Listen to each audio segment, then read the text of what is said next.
He began to grow, but like his grand rampa dampa dampada, hey rampa dampa dampa, say rampa dampa dampada. Welcome back inside the Now Morning Show. This morning we're having a conversation about how we can reimagine HR in the Caribbean. And to do so, I want to welcome the founding chairman of the Caribbean Institute for Human Resource Management, Mr. Michael McAnuff-Jones, who joins us via Zoom, and the president of the Caribbean Institute for Human Resource Management, Cavelle Joseph-St. Omer. Good morning to you both and welcome to the Now Morning Show. Good morning. Thank you for having us. And Michael is joining us from Jamaica. Michael, good morning. Are you hearing me? Morning, Rocos. Yes, morning, Cavelle. Happy to be here.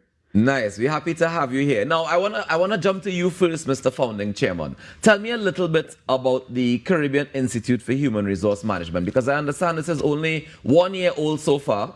And but tell me about some of the work that you guys have done and what you hope to do. Right. So, Rocos, thanks for the question.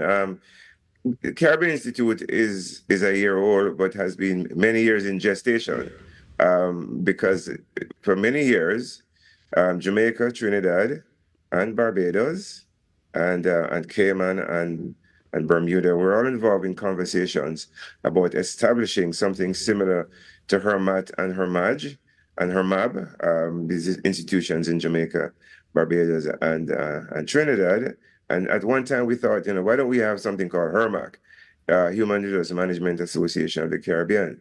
So we've had a conversation for more than 10 years, but it was always towards the intention of establishing a table where the national HR associations and country working groups in the Caribbean would be able to come together and around one table. And the purpose is to collaborate to ensure that we exchange best practices and that we work together to establish a Caribbean HR practice, if you will. And so our focus in the last year, since we formally established, although there have been working relationships for many, many years, has been to build out a collaboration table, focus on establishing a proper working foundation, and begin to think about some of the things strategically that are going to define us and enable us to add value to the space. So what we've been focusing on doing is building out strategic relationships, connecting with the Caribbean Employees Federation, UWI, Caribbean Congress of Labor, and other organizations with a view to establishing working partnerships, MOUs, and so on. And apart from that, we have been having conversations about, what are some of the things that would be imperative for us to begin to pay attention to. And, the subject of this morning's meeting, HR operating models in relationship to a reimagination of Caribbean HR, is one of those areas of focus. Of course, in the near future, we plan to talk also about the regulation of the HR profession in the region, by way of self-regulation to begin with. So that's our journey. Our mission as a table of tables, if you will, is to unite and empower regional HR bodies through innovative representation, advocacy, and capacity building. And we wouldn't be an organization if we didn't also have vision. And our vision is to be a recognized HR association on human capital matters with solid international representation, empowering strategic HR business leaders, and enabling best-in-class HR practices. So that's my mouthful this morning. All right, Michael. Thank you so much for giving us that context and setting it up for us nicely. Cavelle, before we move on to the event coming up this week, what were some of the challenges that made it take 10 years to be able to get here? Well, if you understand Caribbean history and national pride, sometimes you find bringing together the region could be a bit challenging, especially when people get territorial about perhaps the role that their association plays in their respective territories and how a regional body will impact that. So as Michael said, and we have emphasized continuously when we meet collectively, is that we are not here to compete with individual associations, but really to focus on the agenda that Michael highlighted, which is getting regional work done. I mean, CARICOM is talking a lot about the free movement of people. how as an association now, as a body, how we could assist with the regular, with again, how that is enacted, how does that become a reality, how is it implemented?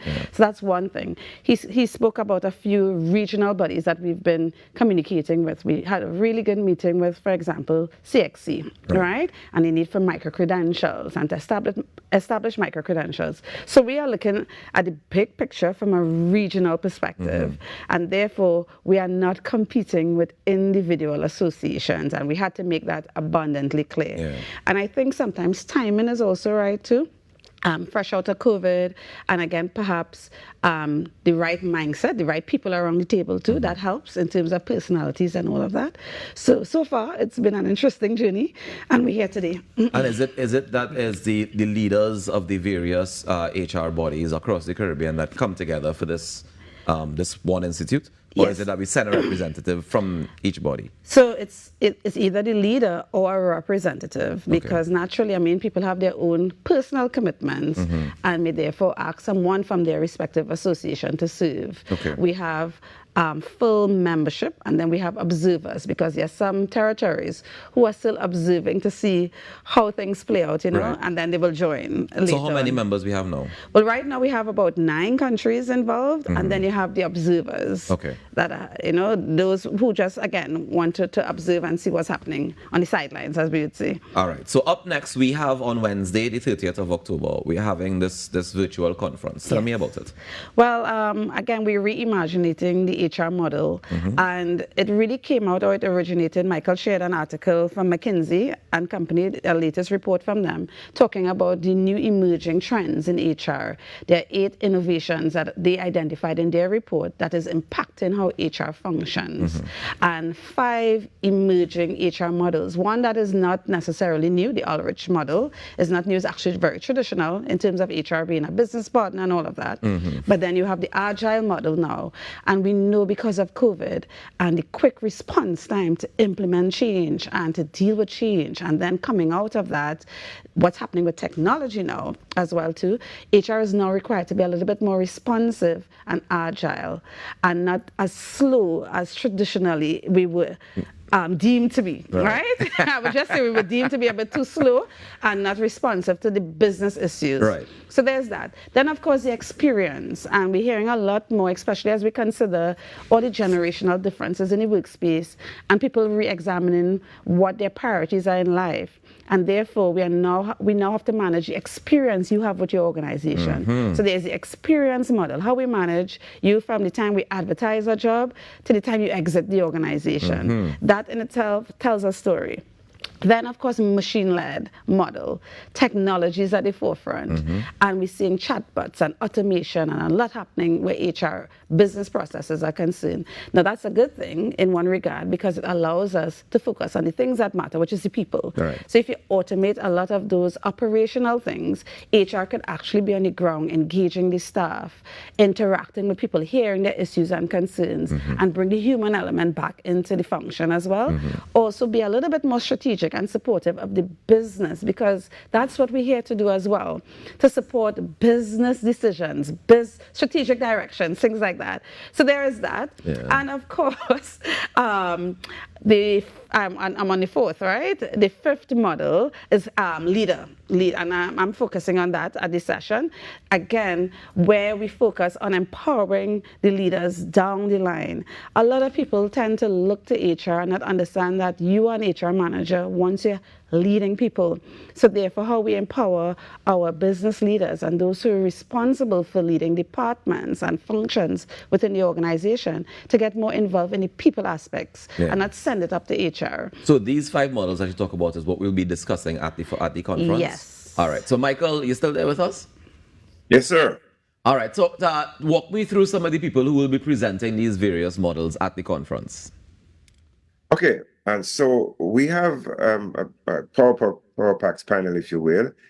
We have the president of HRMATT, as you know, Cavelle, who is the president of the Human Resource Management Association of Trinidad and Tobago, and also Caribbean's president. We have the immediate past president of the Bahamas Human Resource Management Association, Sarah Comerbatch. We also have the president of HRMATT, It's the Barbados Association, Nicholas Roberts. And we also have Dr. Cassida Johnson, who is the president of HRMATT, that's the Jamaican Association. And these are our very skilled professionals, many years of accumulated experience, a really top-notch panel. I don't know that we've ever had this kind of group assembled at one table, focusing on an HR matter for as long as I've been in HR. And I think this is going to send a great message about Caribbean unity and also expose the community to the intellectual capital around HR practice that exists in the Caribbean. Yeah, and I think it's definitely a great place to start because from what I'm hearing, both of you are saying we can get to eventually policy making that would affect the entire Caribbean, especially when it comes to HR and that kind of thing. Beautiful. Cavelle, how can we be a part of this if people want to? Is it only for HR professionals or how does it work? Well, we always say anyone with an interest in the development of people. All HR events are open to anyone who manage and lead teams and interested in people development. Now, we are on all social media platforms, and the link is there to register. In fact, we're up to 220 registrants. Okay. When I checked this morning, Jamaica, of course, just by sheer size, leading the pack, right? Michael and his team doing a good job of course, promoting the event, followed by Trinidad and Tobago, of course, and Barbados. We have registrants from Turks and Caicos, Bahamas.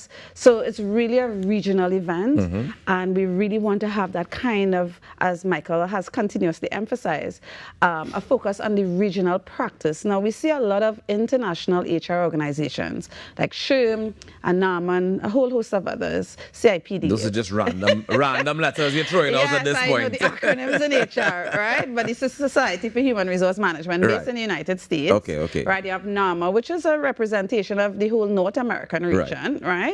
And a lot of the work and focus of those organizations tend to center on the North American experience. And for us, we know that culturally we differ.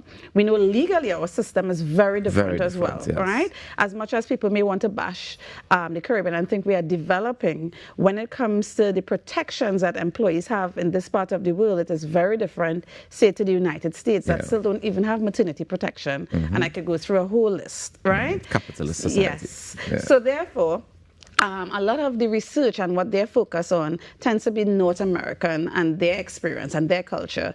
And for us within this region, we recognize that it's important for us to build our own body of work, to have our own case studies. I mean, there are companies doing exemplary work in the field of HR.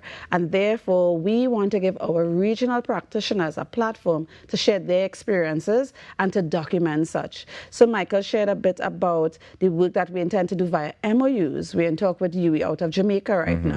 And our intention is to sign an MOU with them so that we get the support of UE when we have our first Caribbean regional conference. Just last week, the Africans got together in Ghana. And I mean, I had an opportunity to speak at that event. And it was such a blessing to see that the countries on the continent came together and HR professionals discuss HR issues from their perspective. It's the same thing, the same goal that we have that same experience happening this week where the HR professionals from around the Caribbean get the opportunity to come together. And of course, we're very grateful that the Institute is doing this. And I wish you guys all the best. It's happening on Wednesday, 5:30 p.m. Jamaican time, which is 6:30 p.m. Trinidad and Tobago time. And you can be a part of it. Just head across to CAIHRM.org and you can be a part of it. Registration costs free? There's no cost. It's free. No cost? Yes, no cost. Well, look, trouble here. Let me make sure and sign up for that quickly, all right? Let me say thank you very much, Michael, for joining us via Zoom. And do enjoy the rest of your day, Mr. Founding Chairman. Thank you. Thank you. All right. And I also want to say thank you very much, Cavelle, for joining us this morning. And I wish you guys all the best on Wednesday. Register, be a part of it, and let's reimagine Caribbean HR together. Ladies and gentlemen, we take a quick break and we come back with more on our morning show. Stick around. Yes, he began to grow.